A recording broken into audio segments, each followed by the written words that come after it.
Welcome to the deep dive. Today, we're looking at some really fascinating material you brought in. It's all about, well, adaptations, right? Exactly, but maybe not adaptations in the way people usually think of them. Okay, how so? Well, our source, TATANKA, uses this specific term, AI Gen, adaptations.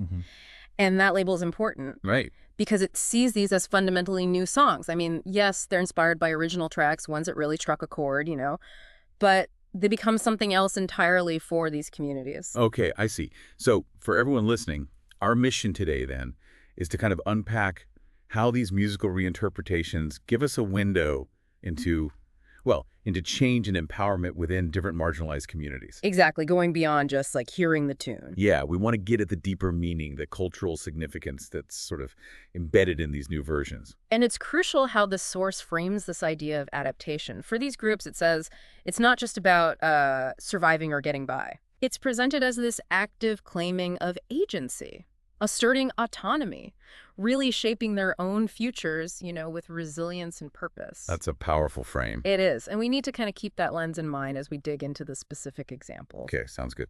Let's unpack this first one then. The LGBTQIA plus communities adapting Radiohead's Creep. Now, the original, I think most people know it, often feels like it's about alienation, right? Self-loathing even. Oh, absolutely. But what's fascinating here is how the LGBTQIA plus community's take on it just completely flips that script.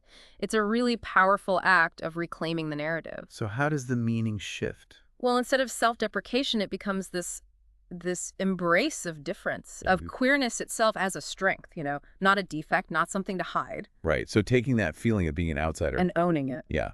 It turns the language of rejection into, like, an anthem of defiance. Exactly. For anyone who's ever felt like they just don't belong. And the source even gives a snippet of the adapted lyrics in French. Oh, yeah. Mais je suis un monstre, je suis un bizarre. Which translates to? But I'm a monster, I am weird. In the original, that could sound like self-pity, maybe. But here, sung by this community, it's bold. It's a declaration. Taking the sting out of the words. Precisely. Especially given how society often pressures LGBTQIA plus folks to internalize shame. Embracing the weird is a direct challenge to that. And using French adds another layer, too, maybe. It could, yeah. For some, it might connect to other feelings of otherness or different cultural expressions. It adds complexity. Really powerful. Okay, so just like that reclaiming of alienation, we see something similar with indigenous peoples reinterpreting Nirvana's Something in the Way. We do. The original's got that haunting stillness, right? Yeah, very much so. And the source connects that stillness to the historical silencing and erasure indigenous peoples have faced. Okay. But the reinterpretation, it transforms that stillness. It becomes something sacred, ancestral, resilient. So not silence as emptiness, but as fullness. Exactly. It's about resurgence, not assimilation. That quietness isn't passive. It's like it mirrors the way communities kept knowledge alive, often underground, during really intense cultural suppression. Wow. Like holding something precious beneath the surface. Yeah.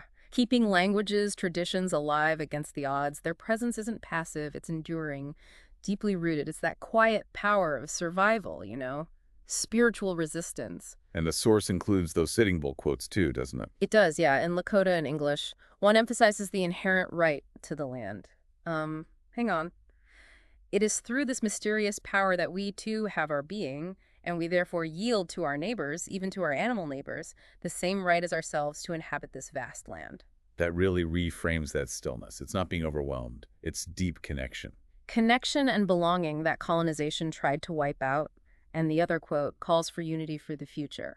Let us put our minds together and see what life we can make for our children. Very powerful linkage there. Okay, let's build on that. This idea of reclaiming narratives. Next up is Immigrants Adapting Mad World by Tears for Fears. Yeah, yes. The original really captures that disorientation, right? Loneliness, displacement, the kind of surreal feeling. Definitely. Yeah. So how does the immigrant adaptation build on that?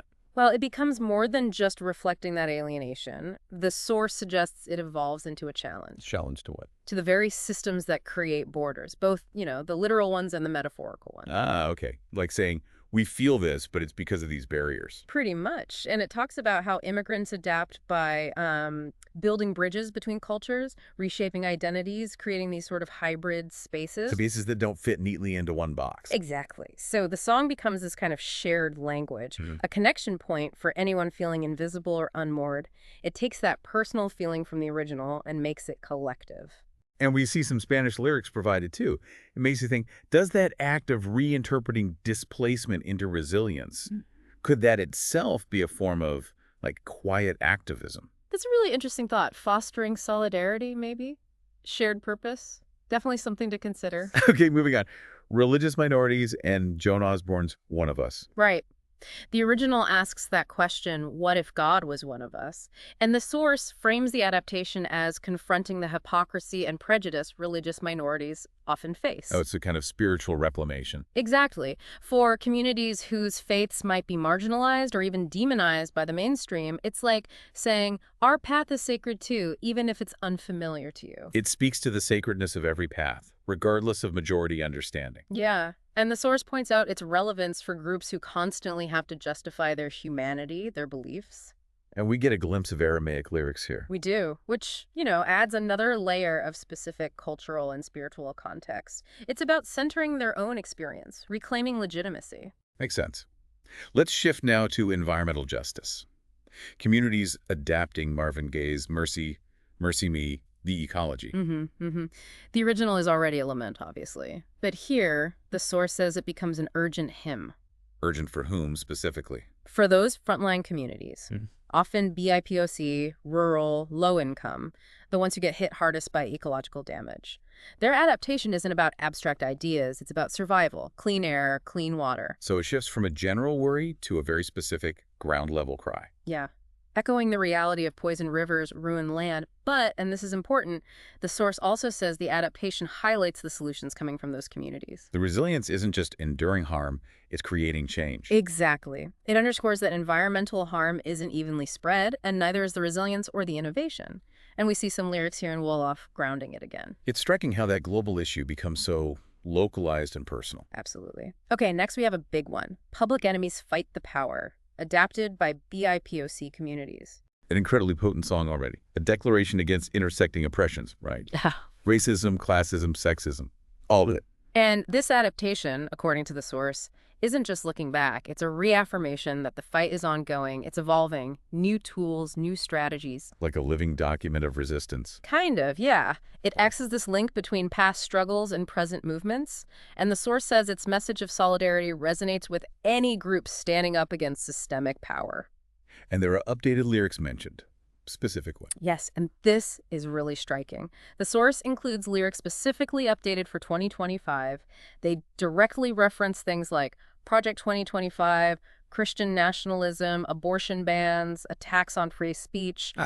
Yeah, even mentioning figures like Trump and DeSantis. It brings this intense urgency and directness. It's grounding the adaptation squarely in the contemporary political moment, as interpreted by the source material. So lines like, oh, Project 2025, that's the name of the plan. Want to purge the deep state, take power from the land, ban abortion, silence speech, fill the courts with the zealots. Exactly. Leaves no doubt about the perceived threats being addressed in this version.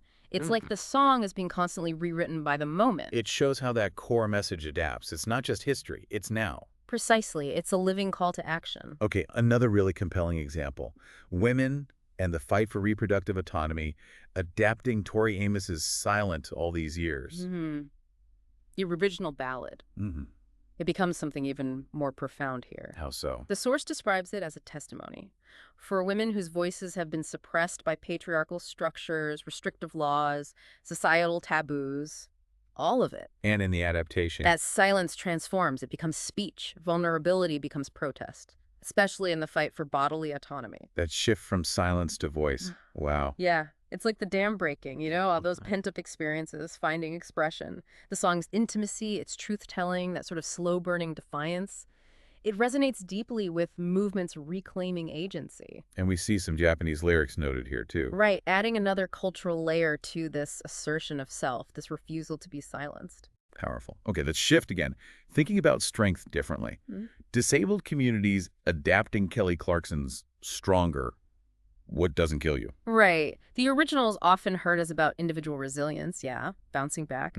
But this adaptation, it reframes strength entirely. It's not just individual grit. It's about collective survival in an ableist world. So less about overcoming and more about inherent worth. Exactly. It's an assertion of that worth, regardless of expectations. And the source mentions celebrating adaptive technologies, mutual aid, that whole rich culture, sometimes called 𝗕 culture, which challenges purely medical views of disability. It really makes you reconsider what strength even means. Totally. This version isn't just for one person. It sings for communities redefining strength through connection, through care, through collective resilience. And again, we see lyrics noted, this time in Arabic. Grounding it in another specific context, okay, related to that collective idea. Workers and labor unions adapting John Lennon's working class hero. Lennon's original was already a sharp critique of class, right? Yeah. And today, you know, with the gig economy, union busting, corporate greed, the source says the song finds fresh resonance. So it becomes an anthem again. Yeah, an anthem for workers fighting for basic dignity, fair wages, a sort of quiet rebellion, a reclaiming of self-worth. Calling out the manipulation in the system. Right, and insisting on the humanity of every worker. It's rooted in the working class experience, but it speaks more broadly, too, to anyone feeling dehumanized by the systems they're in. And we see Scottish Gaelic lyrics here. Another layer, another specific voice. Exactly. It reminds us that the struggle for fair treatment, for recognition, it's universal, and this adaptation just amplifies that in the face of today's challenges. So as we kind of wrap up this deep dive, it's really clear these AI gen adaptations, they are so much more than just covers. Oh, absolutely. They're powerful cultural expressions, demonstrations of resilience, acts of resistance, really. Each one giving us this unique perspective on a familiar song. And for everyone listening, understanding the context, the intent behind them, it just offers such a profound insight into the lives, the experiences, the ongoing struggles of these diverse communities. Yeah, it really highlights how art doesn't just reflect reality. It can actively shape identity. It can fuel movements for change. It's quite remarkable. Which leads to maybe a final thought, something for listeners to consider on their own. Yeah. Well, how might other creative forms, literature, visual art, performance, how might they also be used by marginalized communities to adapt existing stories and assert their own narratives? Yeah. That's a great question. What other familiar texts beyond music might hold surprising new meanings if we look at them through a different lens? Exactly. Something to mull over.